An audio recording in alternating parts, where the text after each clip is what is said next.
Mapping a point-of-sale sales file in KettleIQ. In this short training, I'll show you how to match each POS item to the right SKU so your taproom sales feed MRP demand.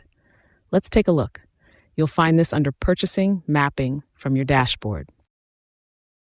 If your taproom runs Toast, Clover, Arived, or any point-of-sale system other than Square, you can still bring in daily sales by uploading a file. Once a sales file is in, every item on it lands here to be mapped. The tabs at the top split items into Needs Mapping, Mapped, and Excluded, with a running count on each. Start with Needs Mapping. Those items aren't feeding MRP demand until you point them at a SKU. Tap a POS item and match it to the KettleIQ SKU it represents, the beer or beverage that item sells. If a product doesn't match anything you carry, you can exclude that row so it isn't counted. Work down the list until nothing's left to map. Every POS item is either pointed at a SKU or excluded. From then on, each day's sales at this taproom feed your MRP demand automatically.